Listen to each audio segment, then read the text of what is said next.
For the next few minutes, we want to talk about what you can do before an interview. Preparing for an interview begins long before you're even asked to do one. In many countries, the news media has become a powerful medium for transmitting information and for shaping images and opinions. You need to spend some time learning about the media. The only way you can do that is by watching and listening to various news programs and reading your local newspapers and magazines. Also, analyze the media in your country. In the Public Affairs Manual, it's suggested that you keep a list of the names of key reporters and the types of stories that they cover. Reporters who write about religion, social issues, medicine, education, human rights, or family are likely to be interested in Jehovah's Witnesses. Your media contact list is like a territory that must be worked regularly. Your key reporters are like return visits. The more time and attention you give them, the more likely they will produce good results. More information on how you can be proactive in contacting the media is available in the Public Affairs Manual. But you can't keep track of all the reporters in your country. So what else can you do to get to know the media better? Well, here's a suggestion. When watching television newscasts, you can notice the differences between live and taped interviews.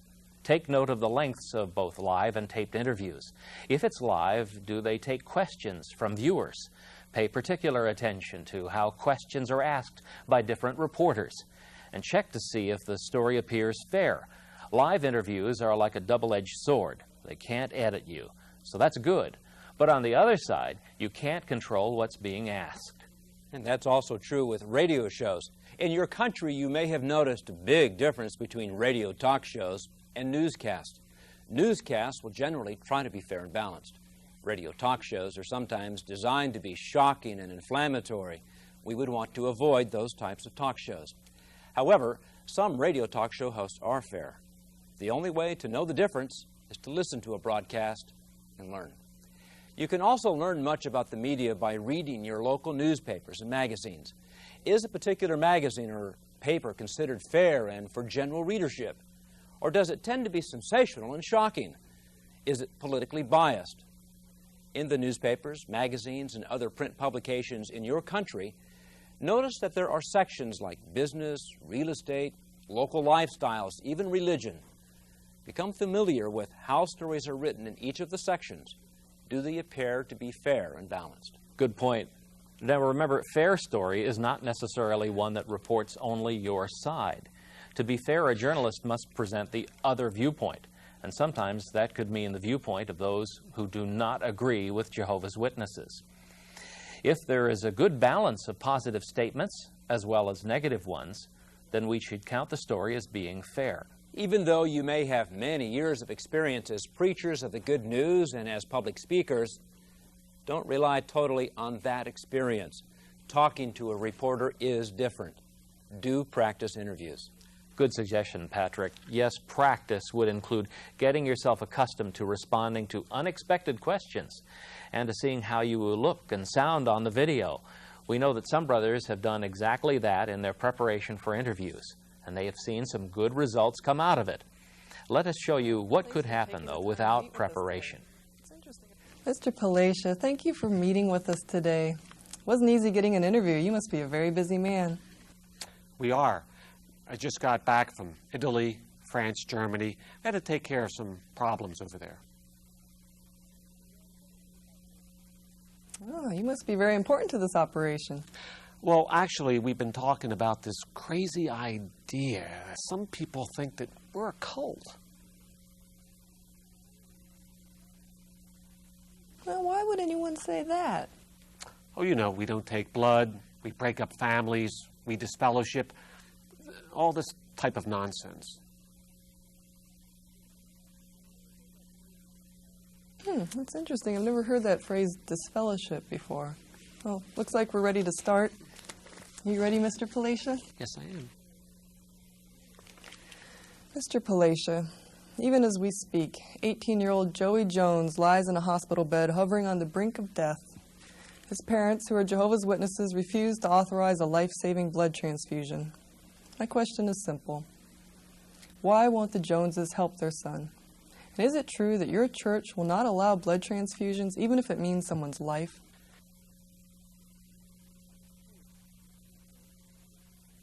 It's true, we don't take blood transfusions.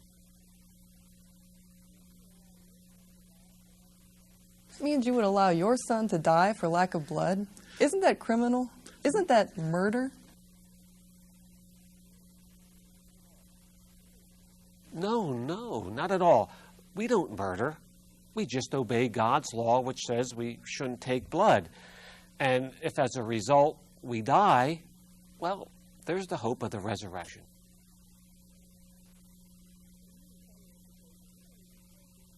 So you mean to tell me, Mr. Placia, you don't even care if this boy dies. He'll just go to heaven. You're twisting my words. I didn't say that. So are you denying that you refuse blood transfusions for your children? No, that's not what I meant. The bottom line is, Mr. Placia, that you will let your children die for lack of blood. Now let's talk about the other victims in this, the physicians. Jehovah's Witnesses won't accept modern medicine. How can you put a doctor in the position of withholding life-saving medical treatment?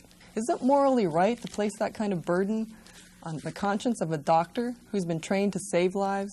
Well, it's really the doctor's problem, isn't it? And worldly doctors just do not understand our beliefs. We do not give blood. And besides, you could get hepatitis, AIDS, other diseases. Yes, what about that? Isn't it true that your church exaggerates the risks of blood in order to frighten your members? No, but I'm sure the risks are very high. Exactly how high? Well, I don't have the exact... You don't know the answer, Well, do no, you, Mr. Placia? I don't have the exact Isn't it statistics. that kind of blind faith that has led thousands of Jehovah's Witnesses to their grave because of your church's misguided policy on blood? Answer the question, Mr. Placia. That's totally false. I know where you got those ideas from those apostates. They're just disgruntled and upset because they're disfellowshipped, and they are spreading all these type of lies, and you are believing it.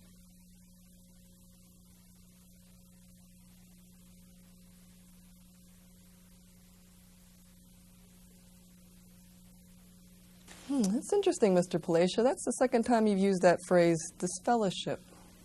Why don't we talk a little bit about disfellowshipping now?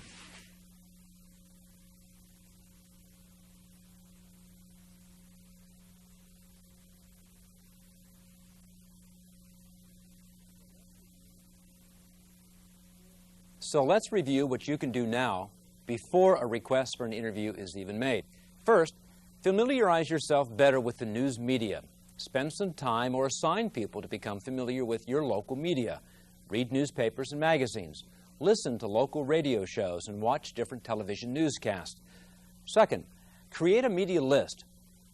Third, work with key reporters in providing them regularly with information about Jehovah's Witnesses. Fourth, prepare. There are some other decisions that should be made ahead of time. Yes. Should the Bethel family be given some measure of training on how to act around the media? That's probably a good idea. Who should be designated as spokespeople? You may want to have several people trained, and in your manual, more information is given about training of spokespeople. You could also designate media representatives. These individuals could include both brothers and sisters. You should also decide what areas of Bethel will be off limits to all media. Now, be reasonable and consistent. For example, when a television news crew or a reporter walks into the reception lobby of your branch, he will immediately begin taking in information for use in his story. He may even have the camera or microphone on. What does the brother or sister at the desk say? What do they not say? You should determine that well beforehand. Of course, the reporter should be treated with respect. He should be welcomed as any other visitor would be. But what if a reporter comes to your branch without an appointment? What should the brother at the reception desk keep in mind? Well, the brother should be friendly, obtain the name of the reporter, ask him if he has an appointment, and contact the public affairs desk or the appropriate department.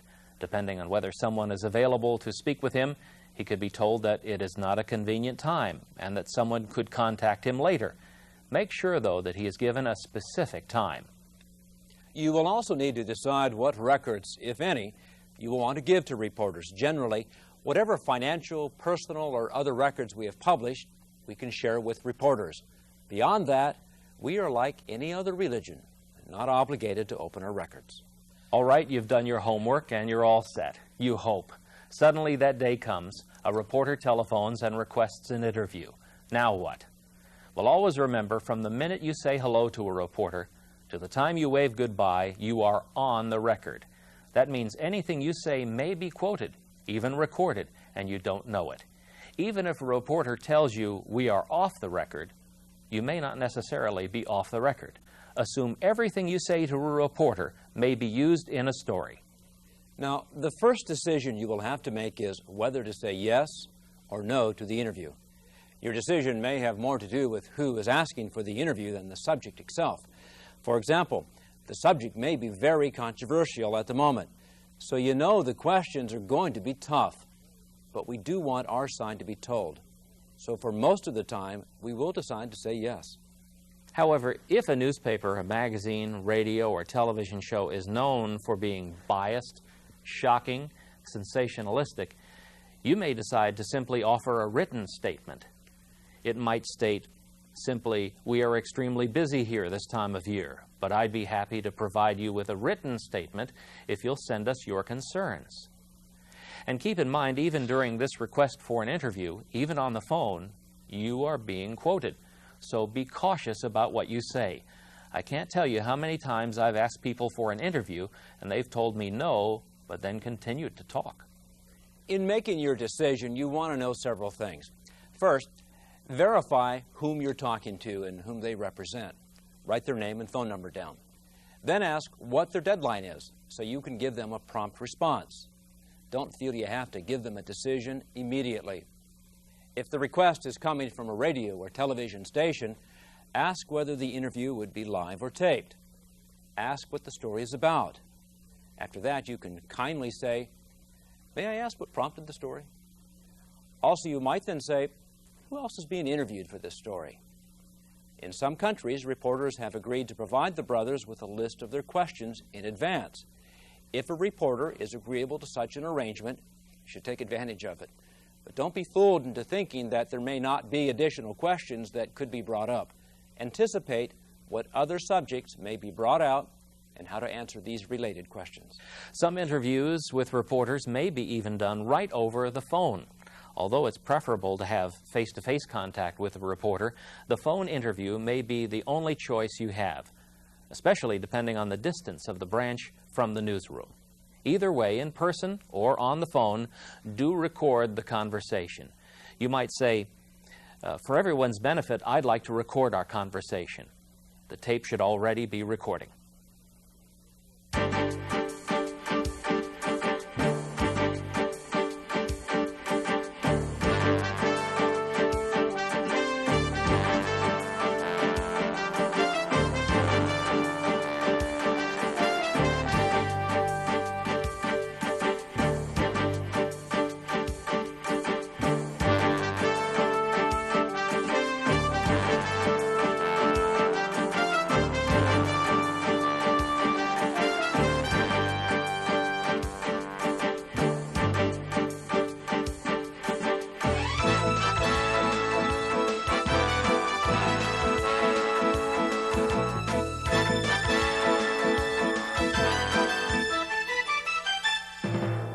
Let's talk about reporters in general. First, in the media, like in every profession, there are good and bad reporters, and you'll find that not all reporters are alike. And while all reporters are trained to be fair, some will work harder than others to be fair and get all the facts. But reporters, like everyone else, have opinions or a bias. So since they have a bias, what should you expect from reporters? First, be sure you're even talking to a reporter. If you're talking to a newspaper editor, for example, he may be writing an opinion piece for the newspaper and therefore not obligated to write a balanced story. Freelance writers or writers who research articles and try to sell it to a magazine or newspaper who will buy the article are not necessarily journalists and may tend to write articles that are slanted. Here is where it pays off to know your media ahead of time and to have a discerning mind. But if it is a reporter you're talking with, no matter whether they're from broadcast or print, you have the right to expect them to be fair and balanced. Keep in mind, though, balanced means they will write or air charges or allegations you don't necessarily agree with, but they will get all the facts straight and will present our side fairly, without a biased slant to the story. Let's talk a little bit about bias and how to manage it in a reporter. The first question is, what is the bias or opinion of the reporter? Is he antagonistic or sympathetic or simply unsure? You can tell a lot by being discerning. What is his overall attitude, posture, facial expression? Does he seem friendly or distant? But a word of caution here. Some reporters may only act friendly to gain your confidence. Unfortunately, that's right. So if you haven't already done so, and if the answer isn't already obvious because of news events, ask the reporter what prompted the story. Was it his idea? If it is the reporter's idea, then he wants to do this story because he is interested in it. And that means two things. He will likely work harder on the story, and he will have a stronger bias, one way or the other on the issue. To help you get a better understanding of what we mean, let's take a look at an example where a reporter's bias is clearly evident.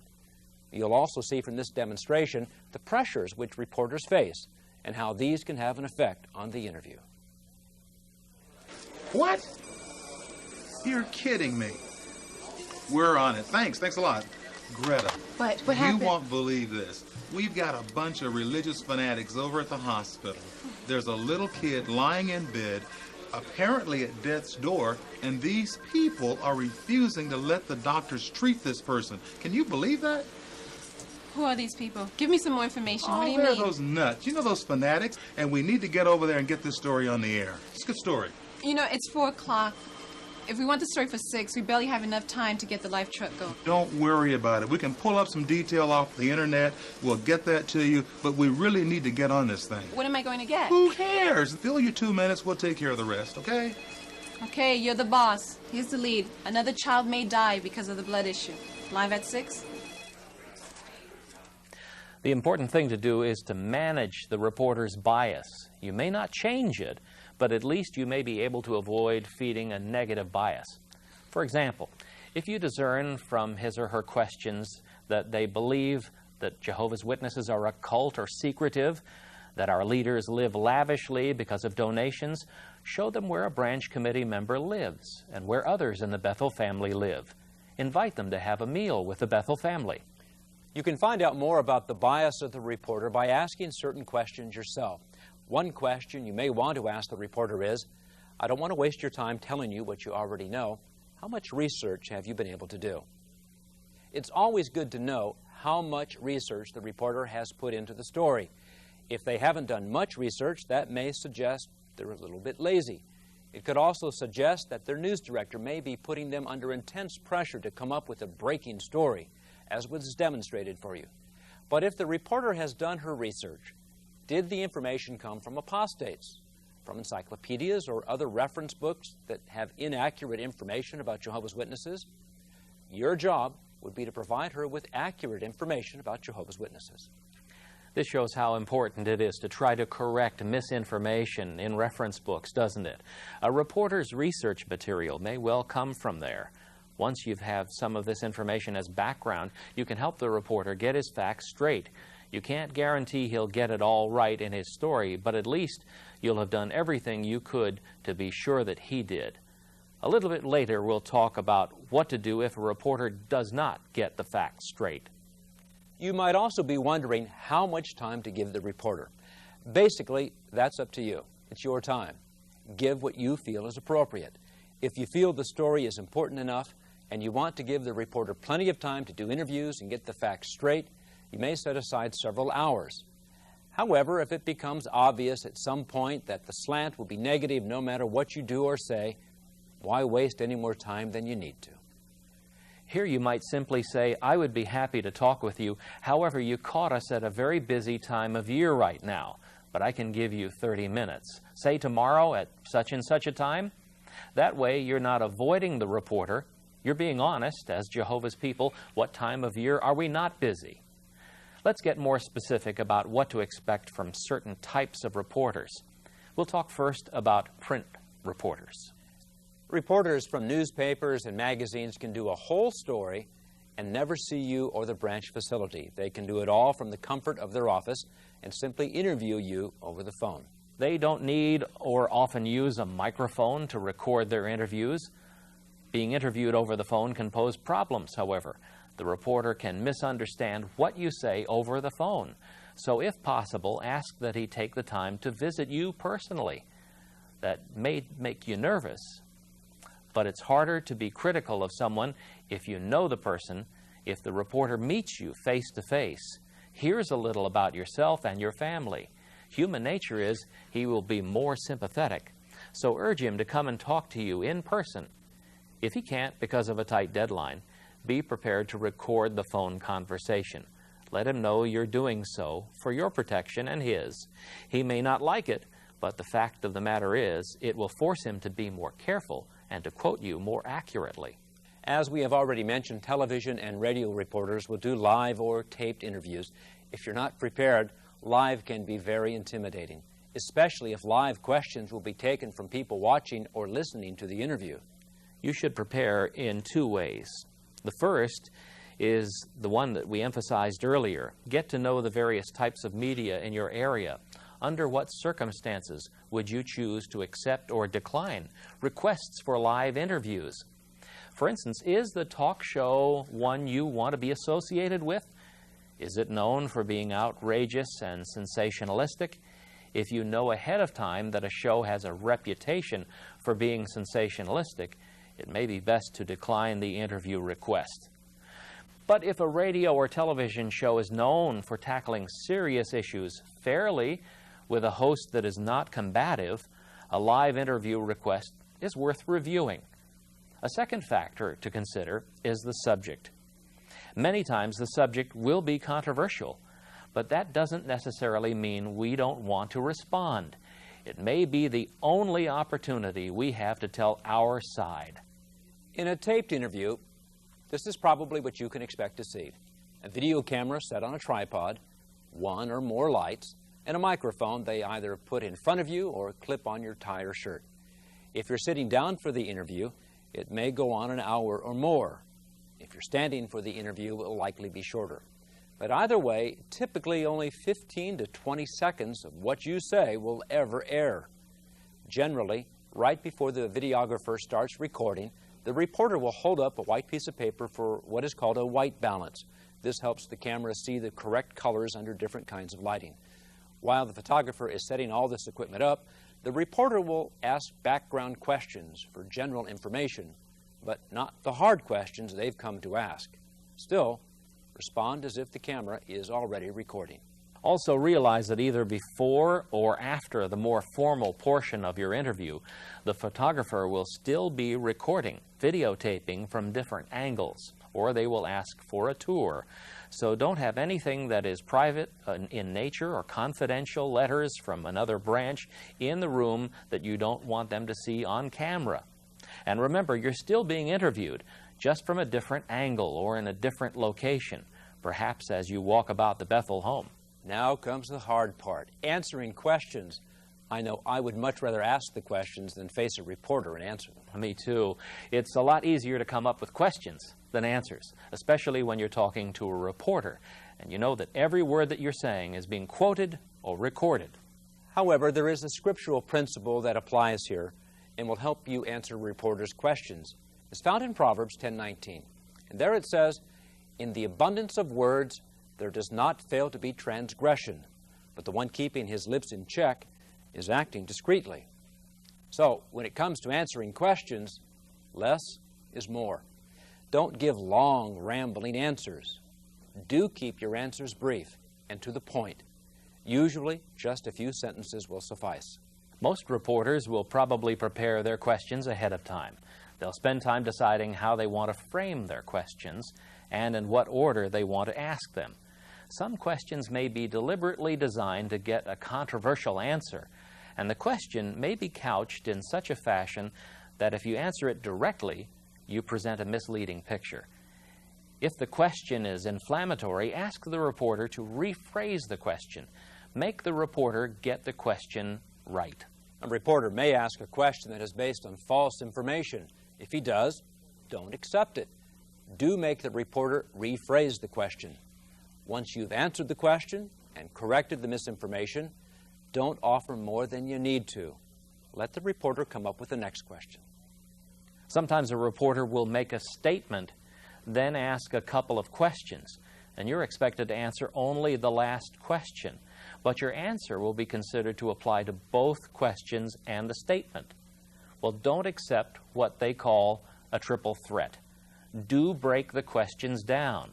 Respond to questions and statements individually. Be sure your answer is accurate. If you don't know the answer, say so, and add, you'll be happy to find the answer for them. So, don't speculate. And don't say, I think or I feel. Remember, you're speaking for all your brothers and sisters, not just you. So don't give personal opinions, but do be honest and straightforward. Always be truthful. Help the reporter to know the things you want him to know. Sometimes a question is designed to provoke you, get you angry. As the Apostle Paul said in Philippians 4:5, let your reasonableness become known to all men. Don't let the reporter get you angry or agitated. Don't be argumentative or get into a heated discussion. Do control your emotions. A television reporter would like nothing more than for you to get angry and lose control. Stay calm. Even in the face of a combative reporter, remember, an answer when mild turns away rage. That's really so true. You can do much to turn even an initially combative reporter into a more agreeable one. He might have been approaching the story based on false information, but once he gets the facts straight and gets to know you, the story that may have started out to be negative could end up positive. That's why you want to be positive, relaxed, and be yourself. You want the reporter to like you, if at all possible. Still, even when the reporter seems friendly, he is not necessarily your friend, so don't let your guard down. Here's a suggestion that you can put to use during the interview. If it seems fitting, occasionally use the reporter's name in answering a question. If it's appropriate in your area, use their first name. That helps create a more friendly connection between you and the reporter. Also, have a recurring theme woven throughout the course of the interview. Regardless of the question asked, if a reporter seems concerned with families and blood transfusions, a theme might be how our faith is good for families. You could talk about how we help people overcome debilitating addictions to drugs, alcohol, tobacco, betel nut, and gambling, or how we help our young people avoid juvenile delinquency. Simply put, you could address the truth that we teach. Or if the issue in your area seems to be that people believe we are a cult or just a local or American sect, a theme might be our peaceful worldwide brotherhood. You could stress how millions of people share a worldwide brotherhood, regardless of national boundaries or race. How we teach people to live peaceably with their neighbors. How we preach a message of hope, not despair. The key is to decide ahead of time what theme may be appropriate or needed for your area. Once again, don't go into an interview unprepared, and do have a recurring theme in your answers. If the interview is about a specific situation, be careful you don't answer for someone else. Although your inclination might be to explain why Jehovah's Witnesses in general don't accept transfusions, your answer might be misinterpreted as meaning the family is being told what to do. So don't answer for someone else. Do direct the reporter to that person or family for more information.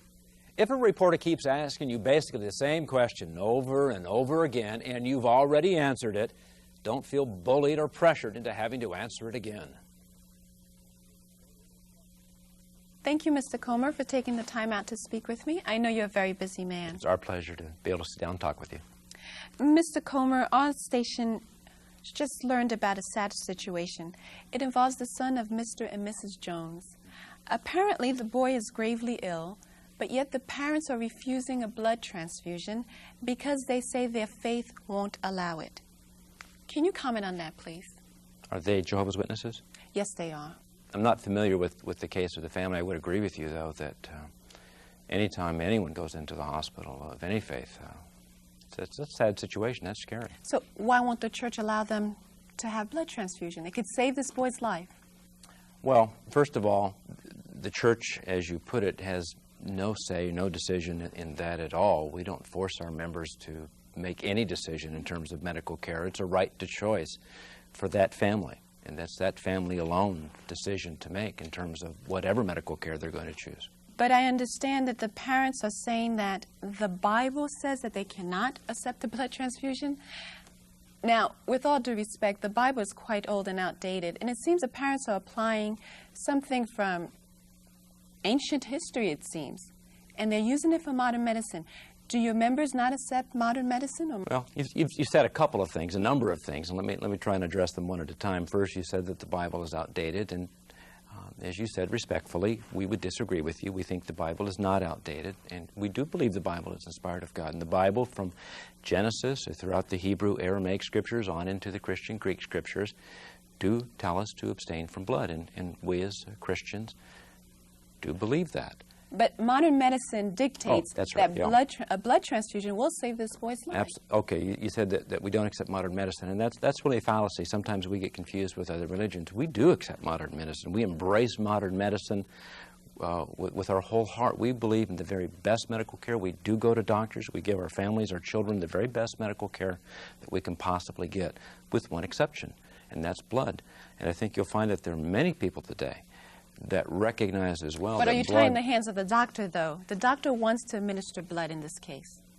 The doctor, we would hope, would be exploring also medical options. And I stress medical because we want the best medical care, and there are medical alternatives to blood.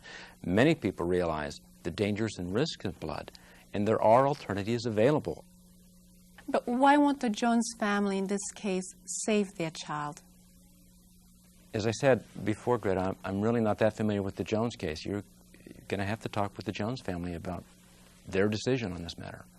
Okay, then. Are you saying that children who refuse blood transfusion, there has not been one incident where a child has died because he had said no, perhaps because the parents say no to blood? I don't know. I don't know of any. I will tell you this, that anytime anyone goes in for surgery, regardless of their religion, we all sign the form that says we're releasing the hospital and the doctor from responsibility because of the seriousness of going into the hospital for a surgery for anyone. There are no guarantees, but Jehovah's Witness or not, when we go in for surgery. But you do know that some hospitals have had to obtain a court order in order to force a blood transfusion. So the courts are recognizing that perhaps the Jehovah's Witnesses are wrong. Many court decisions, as you recognize as a journalist, I'm sure realize that not all court decisions are correct and stand. Sometimes court decisions are overturned because sometimes court decisions, frankly, are wrong. There are medical alternatives, and sometimes perhaps the courts, or perhaps the doctors that are involved in a particular situation may not be aware of all of the facts, may not be aware of the alternatives. Interesting. Now, Jehovah's Witnesses, do they, in this situation with the Jones family, is the couple going to pray over the child? Is that how they're going to perhaps save this child? Because they're not accepting the blood transfusion? As I said, don't confuse us with other religions that don't accept health care. We want the best medical care we can possibly get for our children. But you're not accepting blood. But we are accepting... Blood is an acceptable form of medical care. We are accepting all forms of medical care other than blood. And as far as what the Jones family is going to accept, that is up for the Jones family. You'll have to talk to them. I don't know what else to tell you about the Jones family. Thank you, Mr. Comer. Thank you.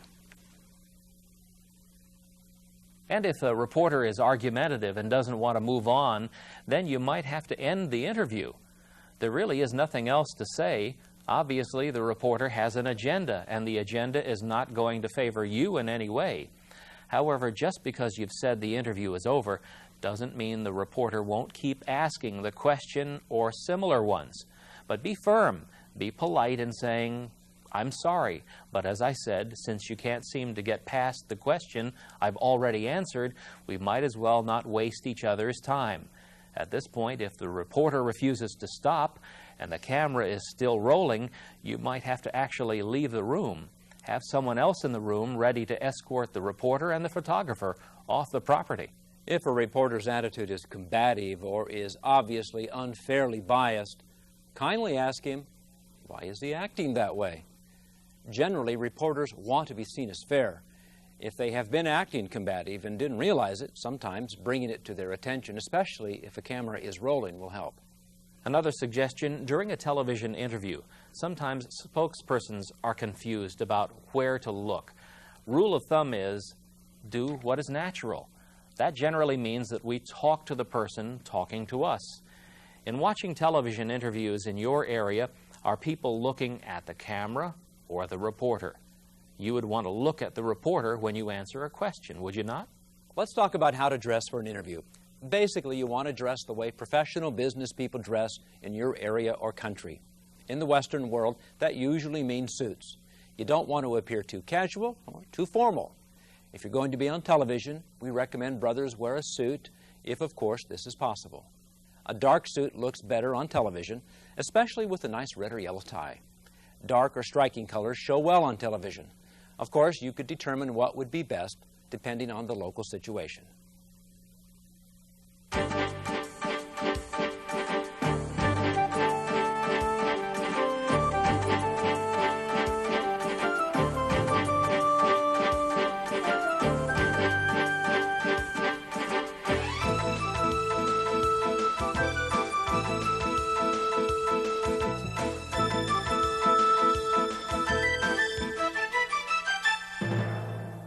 Now let's talk about an ambush interview, what reporters call a spontaneous interview.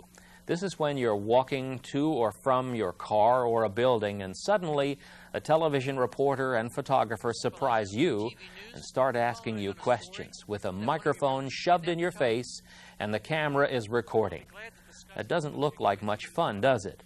But fortunately, ambush interviews are rare and can usually be prevented by your being cooperative to the extent you can with the media, even if that only means providing a written statement.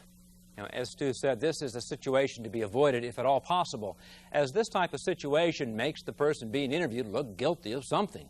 But let's say you've done everything possible to avoid this, and suddenly, one day you're confronted by a persistent television reporter and cameraman. What do? Well, here are some don'ts. First, don't stop walking, but don't run either. Also, don't say, "No comment." That sounds like you've been found guilty of something. And don't ever put out your hand to cover the camera lens. Frankly, that's what they're hoping you'll do. Mr. Palacia, I'm from TV News. We're following on a story that you've kidnapped a child. No, no comment, nothing to say. Do you know where the child is? Are you interested in converting the child? For what purposes do you have it? Just a comment. We're interested in the truth, just the truth. We want to help you. We have nothing to say.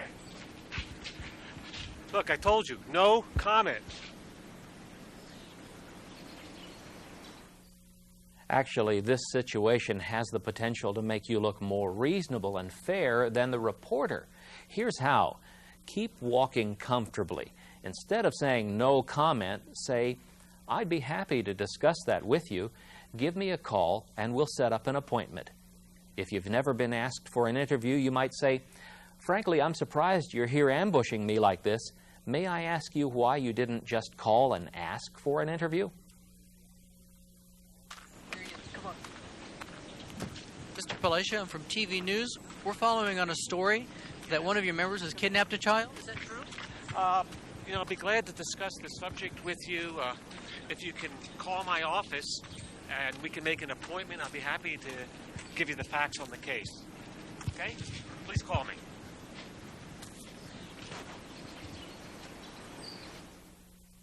In an ambush interview, the reporter is probably hoping to show themselves asking a difficult question and an angry, guilty-looking subject trying to be evasive. You can take that moment away from the reporter by basically asking why they've resorted to such tactics when you've either tried to answer their questions previously or was never given a chance to. And because it's those first seconds that are important to the reporter doing an ambush interview, that's when you want to ask your questions. Put them on the defensive, all the while walking to your office or your car. If a reporter ambushes you and you were never given an opportunity to do a formal interview and answer questions, complain to their boss, usually a news director. Explain how you were never given a chance to do an interview and that the reporter is deliberately trying to sensationalize the story to unfairly make us look guilty. that it's not fair, and we simply want the same courtesy they give to everyone else. Often, after you've done a formal sit-down interview, the ambush interview will not air.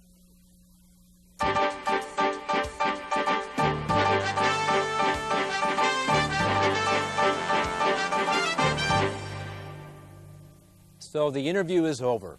You naturally worry a little bit, but then you watch or read the story, and your worst fears are realized. You looked awful, and your quotes aren't what you wanted to say at all.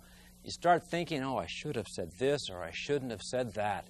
You might even start thinking you did a bad job, or worse, you might think we shouldn't do any more interviews.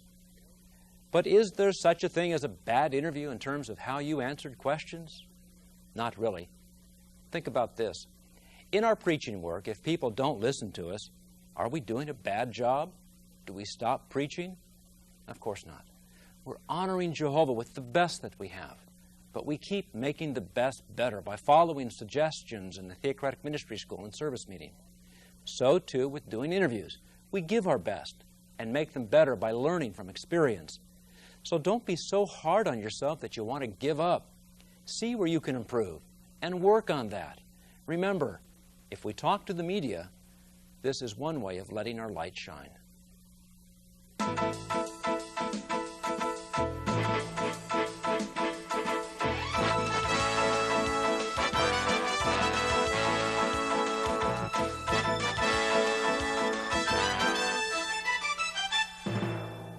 There is some curiosity as to how a news department is made up.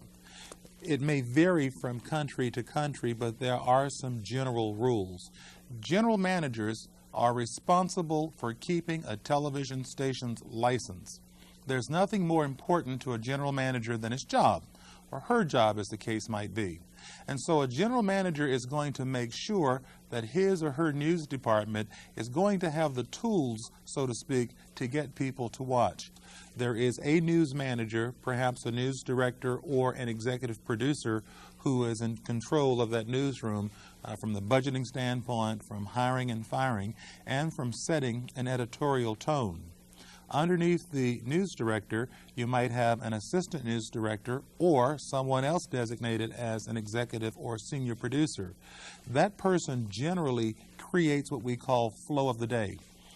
Checks behind the reporters to make sure that the news director's thought pattern or his tone for that particular day is being followed through. Now, the person who operates in that capacity, be it an assistant news director or an executive producer or a senior news management type, would then interface with the show producers. A show producer is a person who is responsible for the organization and stacking of the newscasts that you actually see on the air, meaning all the stories are lined up by this person. The news producer is also responsible for talking specifically to reporters in his or her particular newscast about the tone of their stories so that the lead-in, those words that are said before the video comes up, or the tag, the words said after the video goes off, is consistent with the story content of the day. So those are people who have control of the editorial process.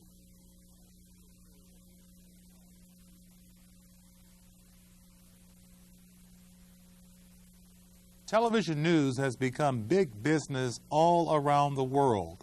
It doesn't matter if it's state-owned television or public television or commercial television. The key word here is profit. Because the profits of television have become so great, there's a great deal of pressure now being placed on television newsrooms, particularly television news managers, to keep the ratings up. To give you an idea of the cost of television and rating points, the Super Bowl. Everybody around the world hears about the Super Bowl. Can you imagine paying $1,300,000 for one 30-second commercial? Well, that's what a commercial costs for the Super Bowl. But in even local television markets around the United States, particularly Washington, D.C., a 30-second commercial in a local broadcast and a #1 newscast is still $7,000, $8,000, $9,000 a 30. And so with that kind of money on the line, a lot of pressure is brought to bear on getting to those kinds of stories that are going to get people to watch. Therefore, A lot of news directors are going to focus their attention on the sensational.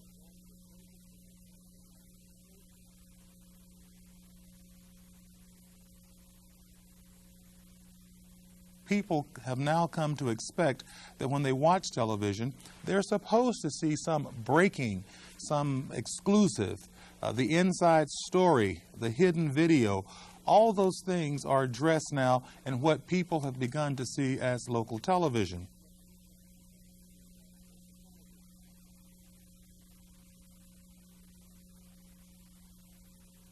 If you're trying to get in contact with somebody in a news department, remember, if you know someone by name, it is a lot easier to get your message across to the person.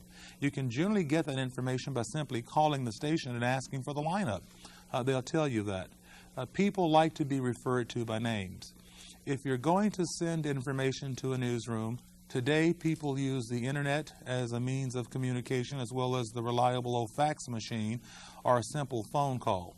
And so it's very important that you send news releases to news departments to put your spin on the story. Get your message to them as early as you can.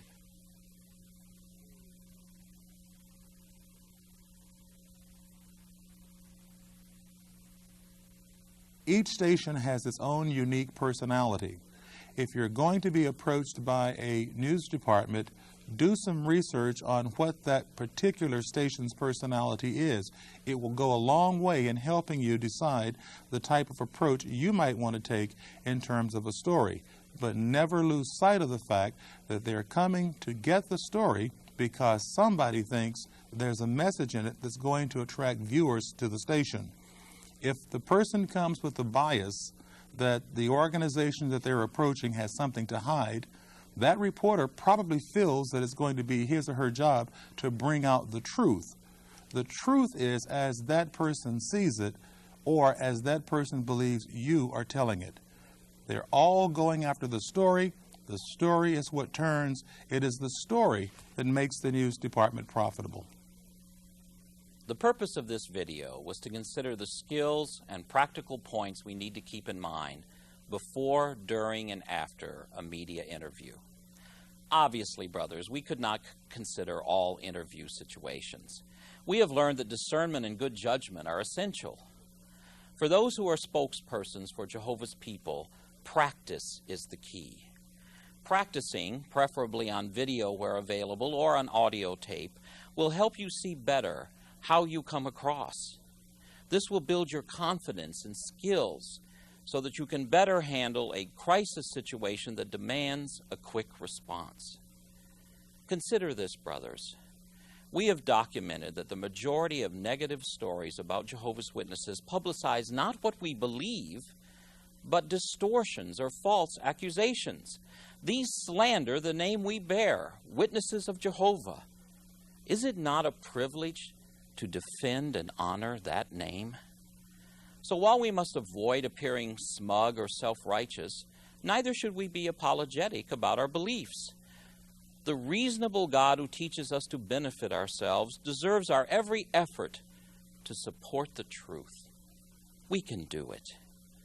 Ultimately, if Jehovah is for us, who will prevail against us? Therefore, we must continue to let our reasonableness become known to all men.